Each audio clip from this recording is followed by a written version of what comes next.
everybody. I wanted to pop on here and introduce you to David Escobar Martin. He's been our consultant for 5 years, wine and tequila consultant.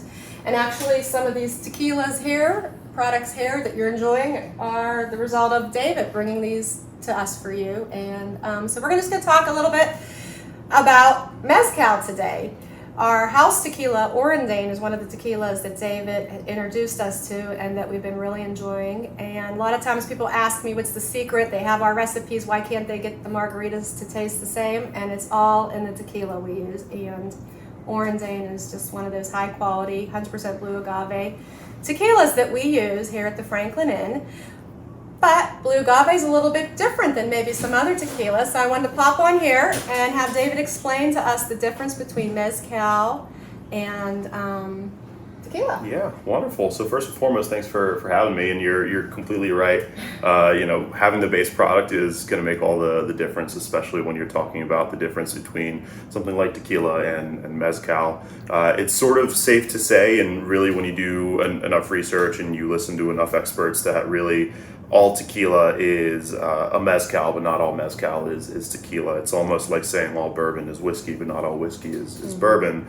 The main difference when you look at tequila is there's a hyperfixation on the kind of agave that you use, where it's being grown, and how it is you're cooking that agave. And so in the realm of tequila, you can only use Blue Weber. It has to come from Jalisco. And it is essentially cooked in a very particular way, be it cooking in a oven, or be it cooked in an autoclave, or those diffusers that you sometimes get for cheaper quality agave. There's a lot of water and steam in that process, which leads to a much sort of cleaner tasting spirit. Typically with agave or with mezcal, you have a little bit of freedom to choose the kind of agave that you can use. And typically those agaves are being cooked after harvesting in a pit. An underground pit, be it covered or uncovered, lends a lot more smoke to the process, and part of the reason why you distill it down to, well, the difference is one's smoky and one's not.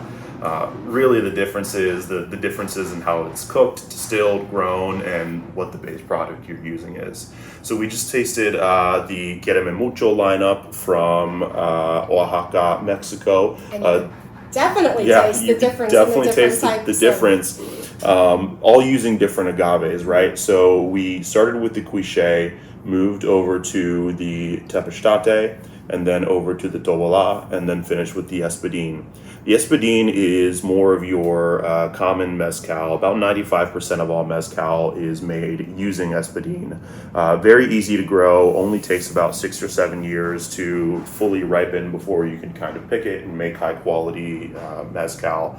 In comparison, Blue Weber agave used for tequila generally takes 7 to 8, so a little bit longer. But that's part of the reason why Espadín is to mezcal the way that Blue Weber is to tequila.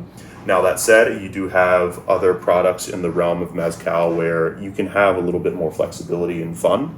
For example, you have Tobola, which can take up to 12 years to kind of fully ripen before you want to harvest it. It's also semi-easy to plant. You have something like Tepechtate as well as Quiereme that take a lot longer, 12 to 30 years. No one truly waits 30 years before they harvest. That's not the smartest of business plans. But they are also agaves that typically do better in the wild. They're very difficult to sort of plant and harvest and plant and harvest and plant and harvest. So the fun part about Quiereme Mucho is that you get to taste all the different kinds of agave that are commonly used and that are sort of unique to the process, as opposed to just one kind of agave. They're all cooked and smoked differently as well to be able to showcase and sort of give you what is natural to that agave. So your Quiereme is more delicate, it's lighter, it's sort of well-rounded. This is what I like to call entry to the world of mezcal. They are all artisan across the board. They are all super unique, but if you have something like the Quiereme or like the Tepechtate as your first ever mezcal, you're going to be hooked from the get-go. In comparison to how many times have we had cheap gin and cheap tequila and suddenly we swear off of it, right? You get a little bit more smoke and a little bit more aggression with something like the Tepechtate. Once you get to the Tovala, you get a lot more smoke, more spice, more intensity. Yep. There's still a beautifully balanced product, and still not something that's going to wallop you with smoke and sort of invade the dining room, so to speak. Before you get to the Espadín, still not overly smoked, still not overly done, but it is a little bit more for the everyday mezcal drinker that wants something with a little bit more intensity.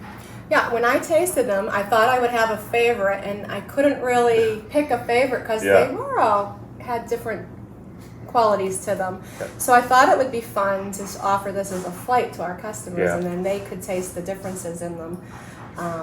So guys, I think I'm going to order this for you. I think you might really enjoy this. Tell me a couple more things. These bottles, they're gorgeous. So the bottles are beautiful. They're all hand painted, and they always change, and they're always going to be different every time you order them as an establishment. The labels always stay the same. That helps your bartenders know what it is they're pulling and pouring. But because they're all hand painted, they're always going to be different and indicative of the land and what it is they're growing. So you have these beautiful representation of different cacti as well as different agave on all of these different flowers, things that grow in the Mexican landscape. The company prides itself in really being indicative of what Mexico is, but specifically Oaxaca and the agave production is. So much so that the O in mucho is a little heart right there. Quiereme Mucho in Spanish means love me a lot. And when you harvest agave, you cut off all the leaves, and what you're left with is the heart. And that's the heart that you cook, and then you mash, you add water, ferment, and then distill. The lineup is all 100% organic as well, so they're not using any pesticides, herbicides, fungicides, or anything like that in the growth of these agaves, and then they're all what we call ambient yeast fermented. So we talk a lot about additives in the industry. I can tell you there's no vanilla, glycerin, or anything in this, to the point where there's not even yeast that's added to the vat. Once they add all the water, once they're done with the cooking process, they just let it ferment by itself. Yet we could taste some vanilla in some of them, but there was none added. No, that might come from any kind of barrel aging. So typically, if you're using American oak, you can pick up a little bit more coconut and vanilla. But typically on your cheaper side of things, that's an additive because of glycerin or any kind of byproducts or anything like that. But not here. Cool. I really thought that this was a wrap. Until I felt it and feel the texture. These bottles are beautiful. I can't wait to order this in and have you guys try it. Anything else you want to tell us about it? I don't know. Maybe we find a day and I come out and I do a little educational and talk to people as they enjoy some flights. I think do that. That would be awesome, guys. What do you think?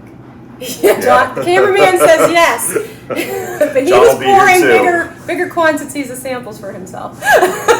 He was enjoying. All right, guys, we will see you at the Franklin. Thank you so much for coming. We appreciate it. Yeah.